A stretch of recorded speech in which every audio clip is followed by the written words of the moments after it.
What's up, vinyl community? It's Jason coming at you with another video. Happy Friday to everyone. It's spring break for me and my family. We're going on vacation tomorrow morning, so I figured I'd shoot a quick video for you all. And to all you spring breakers out there, cheers. Been busy going digging. Found a lot of really interesting finds. Some heat, some really cool reissues as well.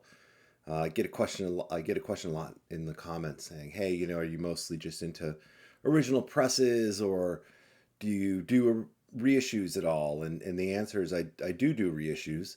A lot of what I show on the videos are original presses, but I have no problem, picking up a Tone Poet, picking up Blue Note 80 series, original jazz classic, anything like that. Just kind of, for me, I feel like the most important thing is to get the music into your life.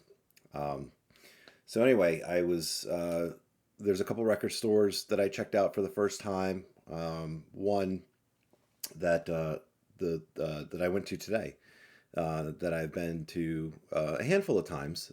It's just outside of Washington, D.C., but they had posted this incredible flip through video, and it all looks super clean. It was hundreds of jazz titles, and we're talking like major titles.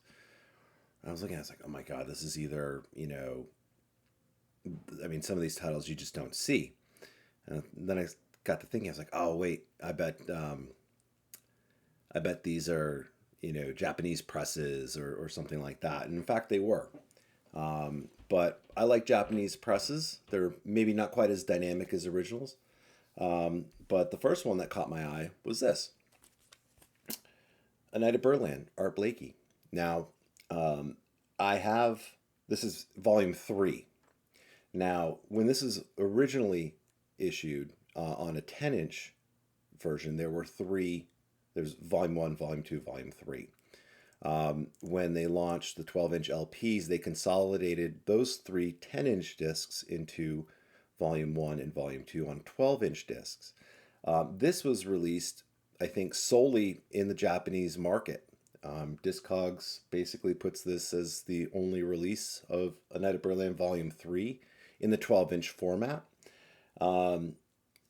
It's a killer. I have not listened to Volume 3. Volume 1 and Volume 2 are some of my favorite live albums out there. So when I saw this, as you can see, it's immaculate. It doesn't have the obi. What I love about the Japanese pressings is they tend to sound very quiet. The quality of the vinyl is very good. They're not quite as dynamic as, an original Blue Note press. But they're usually in immaculate shape. They're usually they look unplayed. And that's kind of how I would put this one. So pretty cool. The other cool part is it's issued in mono. So you can see the micro groove right there. So there's no trickery here. This was recorded in mono. The sessions were recorded in mono, I think, in 1954. So hopefully that means that the source tape, these are from the source tapes or, something nearby. But anyway, really excited to have this one in the collection, and the price is right. Also from that collection were the next 3, and a similar sort of story. So Kenny Dorham, around about midnight at the Cafe Bohemia, Blue Note 1524. Again, issued in mono, Japanese press. And then also we have Volume 2, issued solely for the Japanese market, mono copy. And then Volume 3 as well. So Volume 2 and Volume 3 were only available, or have only been available on vinyl through this Japanese press. These were done in 1984. By Toshiba. Similar story with the Blakey as well. So literally picked these up a couple hours ago. Haven't spun them, but very excited to have those and kind of build out the collection. Next one from HR Records. We Insist, Max Roach. Um, Again, this is a reissue. I'd love to have an original of this. This is a Swedish press on Amigo, Amigo, Black Label, 1972. I don't know if it's stereo or mono. It tells you it's both stereo and mono. So not really sure what to make of that. The good news is when you look in the dead wax, it has the Candid stamper. So Candid was another record label that put this out originally, I think in 1961 or 1962. This is a 1972 Swedish press, but it has the Candid stamper information in the dead wax. So obviously very historical LP. Max Roach, incredible drumming here. The whole message right around the civil rights movement, early '60s. We Insist. Abby Lincoln on vocals. Just really powerful, kind of moving stuff. So very cool to have that one. The next one I had a reissue of and found an OG. Kind of two interesting stories here. So this was from a shop that I had never been to before. It was on Instagram, and it was one of these, like, it wasn't a sponsored post, but it was a recommended. I said, okay, where is this located? And it was located not too far from DC. It's about 45 minutes away from where I live. And I had a bit of time this week. So I said, okay, I'll go check it out. And it's in a nondescript strip mall. So we sell vinyl CDs, all that. So I went in, and they had a really, really great collection. They had a lot of jazz. The price was right. And I was kind of going through. I mean, they had a Clifford Brown Memorial album. It was probably VG, maybe VG minus, for like $20. And this, it had the ear. It was probably a 1960s press. It was a little beat, but the fact that, hey, they had it out there and it was $20 and they weren't trying to kid themselves, I thought was a good sign. And I was talking with the owner, really personal guy, and he said, let me take you to the champagne room. Now,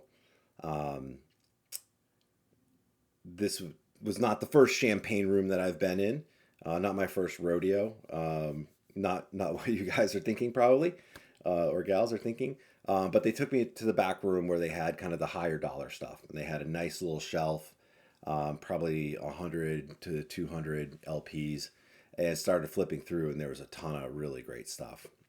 And I found this one, which is Red Clay by Freddie Hubbard. This has special meaning for me for two reasons. One, I remember my college roommate played the heck out of this. He was a pianist. This is an awesome album. It's on CTI. This is an original press, so it's got the green label if you can see it. Pretty widely available. It's a gatefold lineup. Freddie Hubbard, Joe Henderson, Herbie Hancock, Ron Carter, and Lenny White.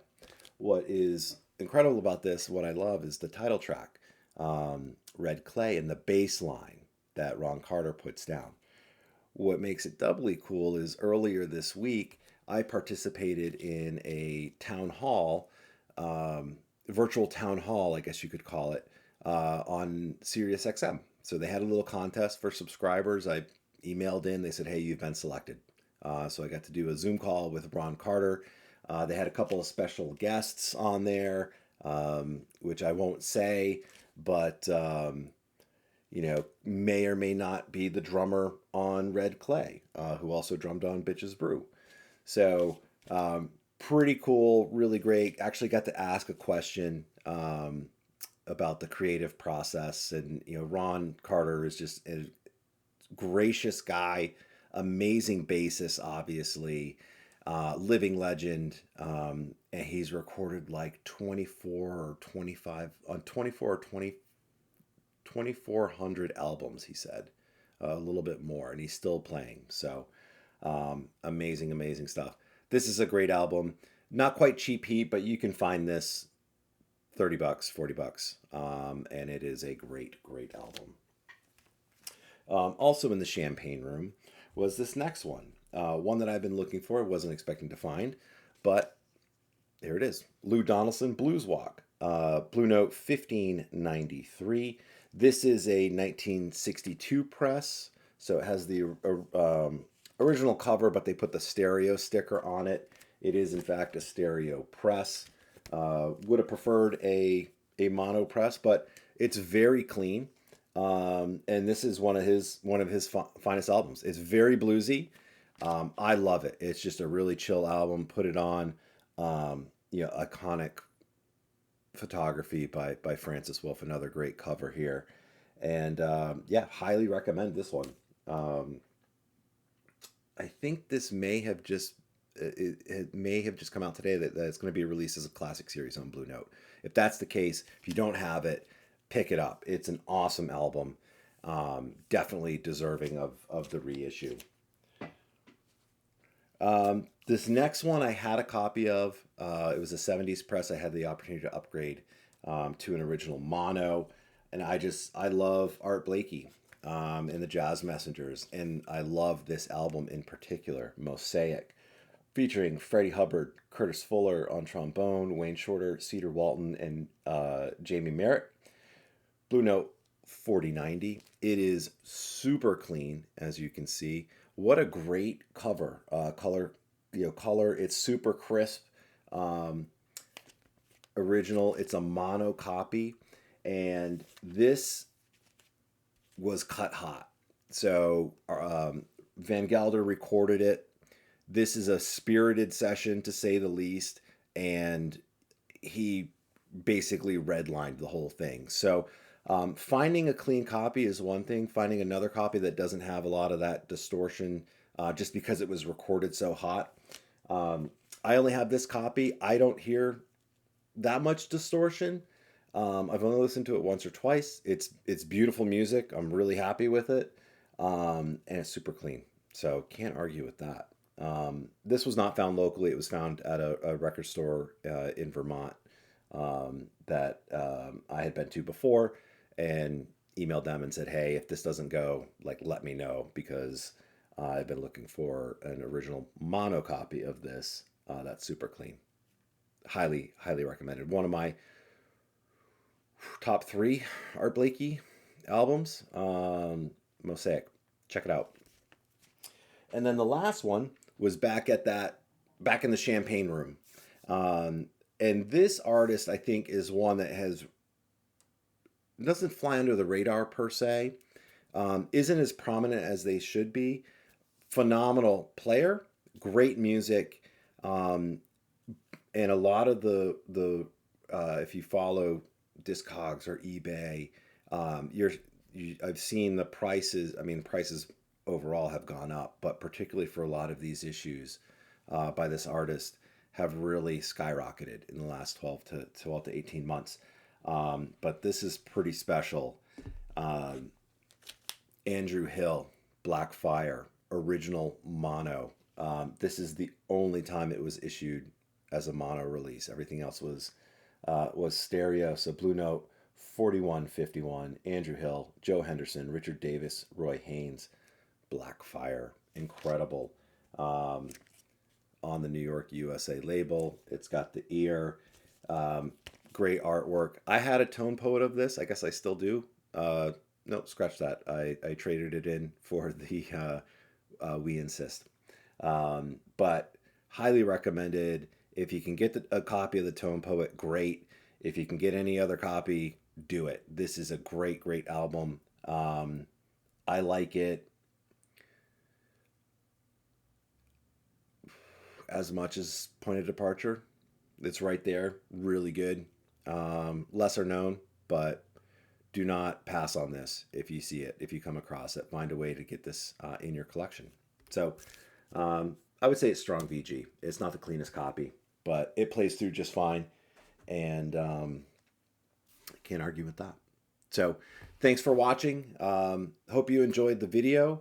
Lots more to come. I've got a back catalog of probably 40 records that I need to show you guys and gals. So if you like what you see, hook me up with a little like and subscribe. Drop me a note if you like these albums, if you have them, if you're looking for them. Um, just interested in what you have to say. And until next time, have a good one.